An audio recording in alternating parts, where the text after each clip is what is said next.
Salut à tous, c'est Ludo du Technicien du Sport Josier. Voilà, je profite du confinement pour lancer une petite idée qui me trotte dans la tête depuis des années. C'est de réaliser une chaîne sur laquelle on va pouvoir vous présenter vos produits et notre activité de magasin au sein de la vallée de l'Ubaye, donc à Josier. Pour ceux qui nous connaissent, ça fait une quarantaine d'années qu'on est présent ici. Moi 10 ans, hein, parce que je n'ai pas encore 40 ans. Et je vais commencer par un produit qui m'a été envoyé pour tester, la Mier High Cup qu'on va recevoir au magasin courant juin. La Mier High Cup est une chaussure basse, légère, une chaussure de montagne à tout faire. Pour les gens qui veulent une chaussure pour mettre tous les jours, nous en Ubaye c'est le genre de chaussures qu'on utilise assez facilement pour mettre tous les jours. Moi je la mets pour aller au travail, mais j'ai un travail qui me le permet. Si j'étais en costard comme avant sur Aix-en-Provence, je crois que mon chef... Salut Anto, t'aurais pas trop aimé que je mette ce genre de chaussures, même si elles sont noires et un peu design. Donc pour parler plus sérieusement de cette chaussure de montagne basse, c'est une chaussure extrêmement légère. On est à 290 grammes. Alors je vais vous présenter, voilà, ça c'est ma chèvre qui vient voir ce qui se passe, qui vient un petit peu me gêner, mais c'est pas grave. Donc 290 grammes en 42 2 tiers. Moi je l'ai pesé ce matin. C'est une chaussure qui fait 330 grammes en 43. Avant, elle existait, mais en construction cuir. Tout le châssis est en cuir. Là maintenant, ils l'ont mis en mèche. Donc beaucoup plus léger, beaucoup plus de respirabilité. Ils ont intégré un pare-pierre tout le long en caoutchouc. Ça, c'est extrêmement intéressant dès qu'on va être sur des parties avec du rocher, de la caillasse, tous ceux qui marchent dans les calanques notamment. Voilà, c'est bien d'avoir avec une chaussure Merce un petit pare-pierre en caoutchouc parce que sinon vous allez les fracasser très rapidement. Semelle Vibram, hein, on n'est que sur des constructions de qualité, donc c'est une semelle Vibram full running avec une rigidité moyenne mais une très bonne accroche. Voilà, un très bon déroulé de pied, mais ça on va les tester sur le terrain tout à l'heure.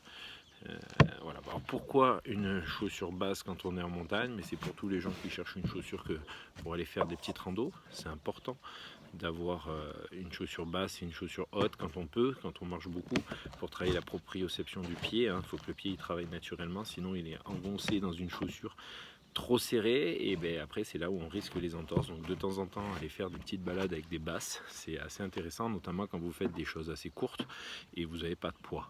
Dès que vous allez porter du poids et aller dans des caillasses et aller sur des trajets plus longs, là il faudrait prendre une chaussure plus haute et on n'est pas sur ce type de modèle. Mais pour aller faire une petite rando ou si vous voulez un peu courir type trail, c'est ça qu'il vous faut. Par rapport à la respirabilité, c'est bien d'avoir du mesh. Ça c'est hyper important, ça va aider à respirer plus rapidement. Par contre, il n'y a pas de résistance à l'eau, surtout que celle-ci n'est pas membranée Gore-Tex.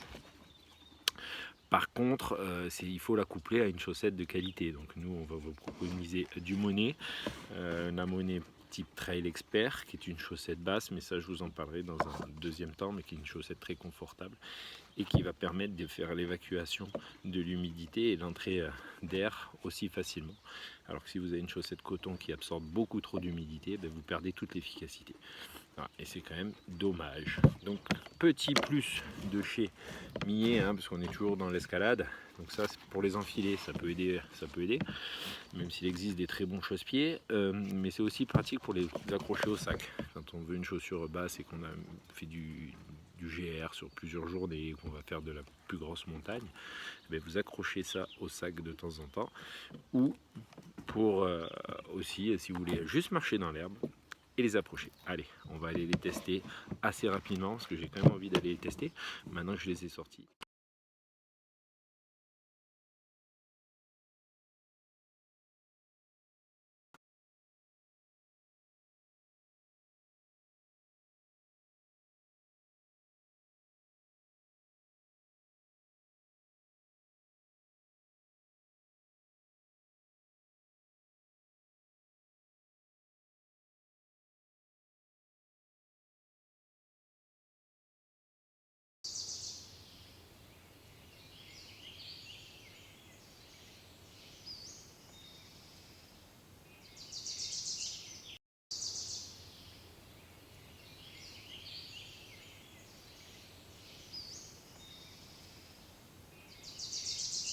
Voilà, on teste en en forêt, hein, on ne peut pas aller vraiment en montagne, mais pour tester la légèreté, le confort et tout ça, ça, il n'y a pas de problème. Et ça tient bien ses promesses, hein. La chaussure est extrêmement confortable. Moi, je l'ai couplée à une chaussette Trek Expert de chez Monet. Et les deux ensemble, ça match bien. J'ai l'impression d'être dans des pantoufles. Il y a un talon un petit peu prononcé qui est surprenant au début par rapport au type de chaussures que j'ai l'habitude d'utiliser. Mais voilà, au bout de 10 secondes, on l'oublie et au contraire, ça nous fait un bon déroulé de pied vers l'avant. Et du coup, c'est très facile à marcher, ça aide à la marche, on se fatigue moins. L'accroche est bonne, la semelle est rigidité moyenne. C'est ça, moi j'aime bien, c'est pas du trop souple. Voilà, et puis on l'a vu dans les pierres, sur les chemins, c'est top.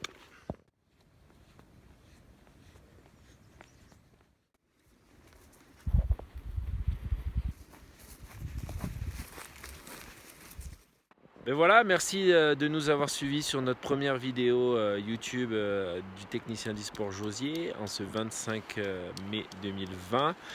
Là, il y en aura d'autres qui vont suivre. N'hésitez pas à liker, à nous suivre et à partager pour qu'on puisse se faire connaître un peu plus de vos amis. Allez, à bientôt, ciao!